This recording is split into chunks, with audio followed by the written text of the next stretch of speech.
Two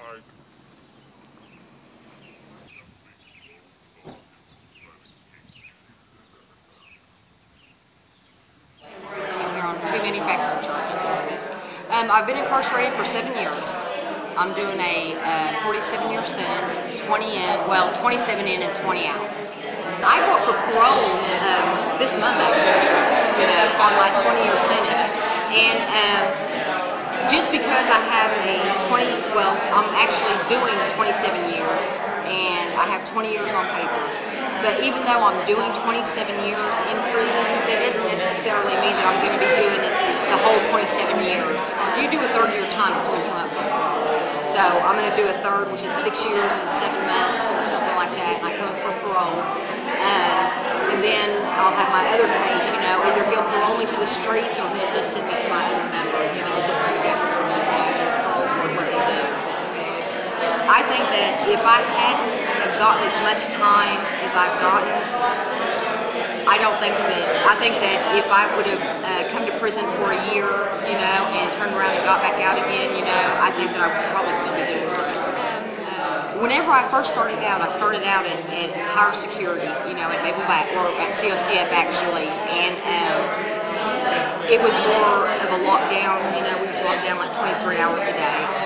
Coming here, the luxury is once the yard opens or the day starts, we're able to go in and out of our field. We're able to go outside a lot more than what we did at higher security.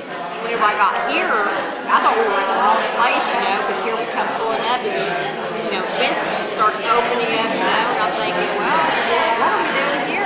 Picking some of the edges, what I'm thinking, there's a little playground that you can see out there, and I'm thinking, wow. And they say, okay, get off, we're here. This is prison. Yeah. So it wasn't quite what I was expecting either. Whenever I very first came to prison, I was angry. I was more angry at myself than I was, at anything else, for coming to prison. But I think that coming to prison is what changed me, is what has helped me to find things in myself that I couldn't do, before. Like, for one, my education. I'm really strong in education. I'm going to college now. Since I've been incarcerated, I'm fixing to graduate with an associate's in business administration. Obviously, with a felony on me, it's going to be harder in the work field. So I think that an education is needed. If you're in prison and you come to prison, I think that you have to have something to fall back on. I have a better outlook now, now that I'm fixing to graduate. Or now I can look at the newspaper and go through the want ads, and I could see jobs that I could actually apply for that I would feel comfortable applying for, as far as business, and stuff like that, because I have something to where before I didn't. Actually, I work in in the saddle shop here. A saddle shop, yeah.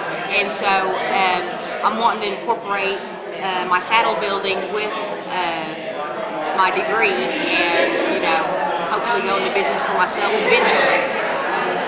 I'm going to try to get a job at a saddle shop somewhere in Longview. That's where I'm moving to, or going to. That's where my mom's at. But I think that actually being out there underneath somebody and seeing how their business is run and stuff, and then eventually breaking off. I don't think that I can just go out there and just open one up. For one, I'm not established as far as my work goes. I've built enough saddles, but I don't think that nobody knows who I am.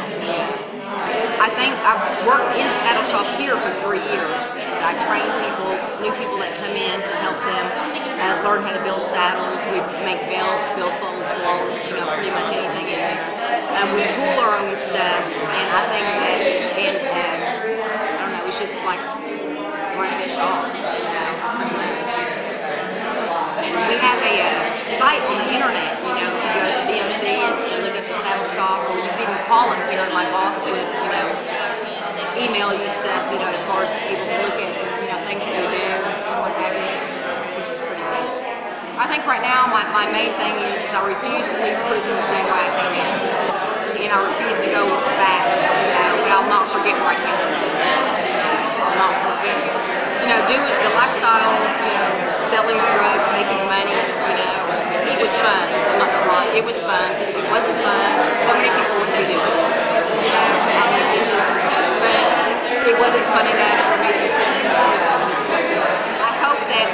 with time that DSC would let me come back into the prisons and talk to the women, and say, hey, I've been where you're at, and look, you can change, you can do it. I think that they just need, I think a lot of the younger women just need somebody to, just an example. This is just the beginning of something great. I'm expecting good things, I mean, you can probably come do a story on me at my saddle shop.